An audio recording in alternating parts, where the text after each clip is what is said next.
and welcome back to my channel, or welcome if this is your first time here. I am BrightSideBlondie. Today I want to talk a little bit more about the root chakra. I also want to talk about negative beliefs, subconscious negative beliefs, and like the programming that we receive. I want to kind of deconstruct those two and pull them together. I just graduated from my social services worker diploma in April. So I have some of the clinical knowledge, and I have been totally submerging myself in spirituality for a little over a year now. So I have the spiritual perspective as well. I wanted to bring those two together and kind of give you a whole kind of version of what subconscious programming is, why it happens, why we have it, the root chakra, how they play into our emotions, how they also manifest into our physical body. I want to give you some tips on how you can begin to heal your root chakra, how you can begin to change those limiting beliefs.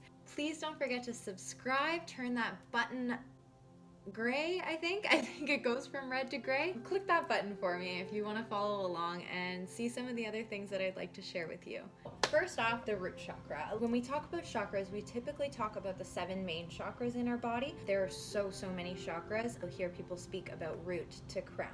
So, root chakra is the first chakra, the base of the spine, the base starting point chakra. All about your survival instincts. It's about feeling safe, feeling grounded, like you belong. All chakras go in and out of balance based on the day, based on how we're feeling, based on what we've experienced. There's so many factors that will send a chakra in and out of balance. If you notice you frequently have problems with your root chakra going in and out of balance, so if you are struggling with any type of addiction, if you have a lot of anxiety, that kind of seems like it's out of place, it's not rational. So this would be like a diagnosis of an anxiety disorder. You may have issues in your root chakra. These type of issues would have formed when you were very young. Any kind of reoccurring issues in the root chakra, there was most likely some sort of trauma or some sort of significant upset in your early years. So I'm talking like birth, even like pre-birth, like when you were in the womb, if your mother experienced something very traumatic,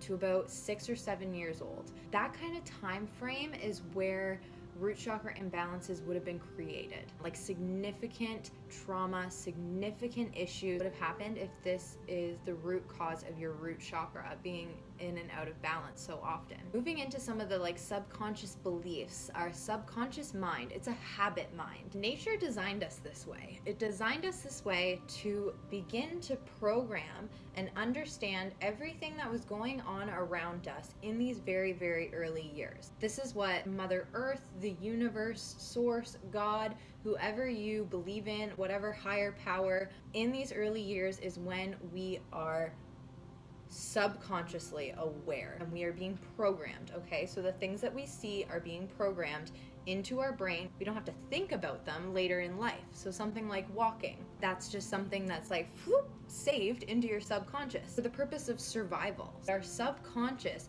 is programming, wiring, it's making us understand the environment that we are in so that we can survive in it. In our early years, this is where we are downloading all of the information that we need to live. This is when we're learning about family, we're learning about friends, we learn about how to communicate our needs, rules, we learn expectations, we learn about organizations, we learn roles in the organization, in our community, in our society. We learn all of those things. If you experienced trauma or significant upset or really rough upbringing, those types of things are going to play into your life for probably the rest of your life if you don't become aware of them, or if you don't try and change them. The thing that I really want to stress here is that this video is not about placing blame on our parents. It's not about blaming like teachers or babysitters or anyone outside of ourselves. It's not about blame at all. Okay, those people taught us what they knew. We cannot teach anyone what we don't know. So placing blame on our parents for the beliefs that they gave us or for the way that they raised us isn't going to help us heal. If anything, it's going to set us back. Try not to get stuck in that place. I know it's hard to accept that people may have done us wrong in those early years when we were so innocent. Your wound is almost never ever your fault. Okay, it is not your fault that these things happened to you, that other people mistreated you. It's not your fault.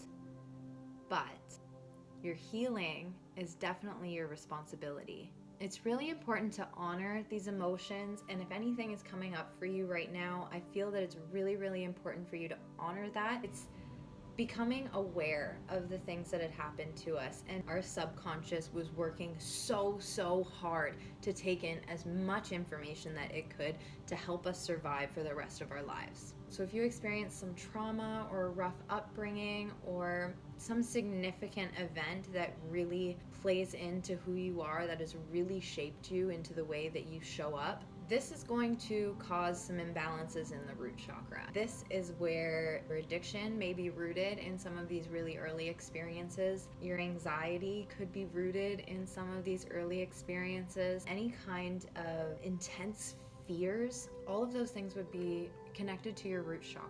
So what I want to talk about is how we can take our healing into our own hands, how we can start being responsible for our own beliefs, how you can start to balance out your root chakra. So if you've experienced any of these things, or if you notice that you have some limiting beliefs could be anything.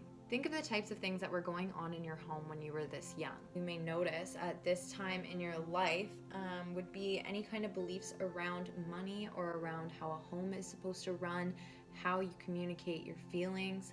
So if your parents were people who kind of bottled up their feelings, they didn't talk about things, that would be a belief that you now have, that you don't talk about feelings, that you bottle them up and you keep them to yourself and you keep on with your day. But if this belief is no longer serving you, if this belief is causing you pain and it's causing you emotional discomfort, you need to release that belief, because it's not meant for you, okay? It might have served your parents, it might not even serve your parents, but it's not serving you. So let's throw it out the window and change it. How do we start to change our deeply rooted beliefs? It's gonna be a little difficult, okay? So the idea behind changing your beliefs is very simple. It's the action of putting it into play that's difficult. Rewiring beliefs is basically just catching yourself in negative thoughts. So the first thing you're gonna do is become aware of whatever belief it is that's not serving you. Let's take one that I feel like is fairly universal right now, and that is the feeling that you're not enough. I think a lot of people are struggling with this belief right now, to rewire your brain, to make you believe that you are enough. Write down all of the reasons that you believe you're not enough. And I know that this sounds like a little bit negative, and you're like, why would I write down all of those things? I don't want to think about it. I don't want to do it. I just, no.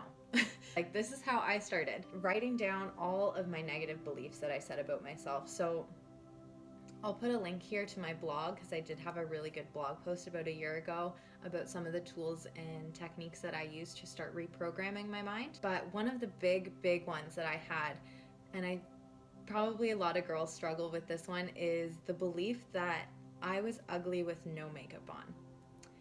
And I would reaffirm this over and over and over and over. I would tell other people I was ugly without makeup on. I almost never took my makeup off.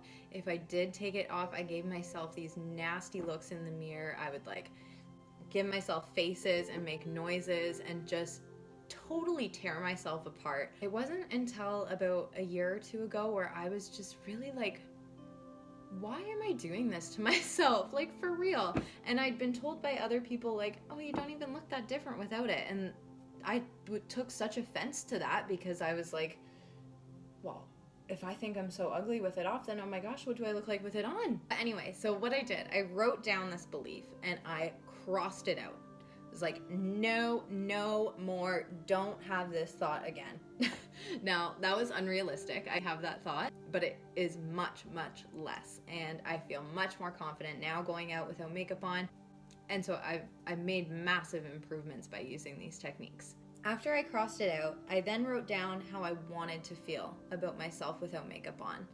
So I wrote something like, I am beautiful inside and out. My inner beauty shines so light, shines so bright that it is seen externally. Those are the types of things that I would start to do. I would really look at my negative belief, flip it into the absolute opposite positive, and sit with that and really repeat it to myself over and over and over until I felt like a little bit of a switch, until I was like, you know what, this could be true for me.